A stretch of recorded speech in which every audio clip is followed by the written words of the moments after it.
सांगड़ मां वाके ख़बर ॾींदा हलूं। डिस्ट्रिक्ट रिपोर्टर महमूद काइम खानी जी रिपोर्ट मुताबिक़ SSP सांगड़ कैप्टन सद्दाम हुसैन जी अॻुवाणीअ में ॾोहारनि ख़िलाफ़ कामयाब कार्रवायूं जारी आहिनि।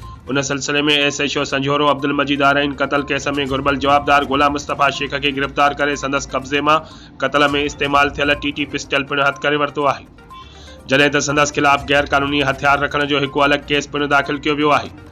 SHO झोल मोहम्मद अली ज़रदारी कार्रवाई कंदे जवाबदार कुर्बान अली गबोल खे गिरफ़्तार करे संदसि कब्ज़े मां TT पिस्टल हथ करे वरितो आहे। SHO सराड़ी रहम हुसैन वसवाणो जवाबदार गुलाम शब्बीर मक्सी के गिरफ़्तार करे संदसि कब्ज़े मां 30 बोर बग़ैर लाइसेंस पिस्टल पिणु हथ कयो वियो आहे। SHO शाहपुर चाकर राणा नवीद सरफराज़ पंहिंजे मातहत अमले सां गॾु मंशात फरोश मोहम्मद जुम्मन बिरोही खे गिरफ़्तार करे संदसि कब्ज़े मां 1100 ग्राम चर्स हथ करे वरितो आहे, जॾहिं त ॿी कार्रवाई दौरान चोरी थियल सोलर प्लेट पिणु हथ करे असल मालिक अली गुल झलण हवाले कई वई आहे।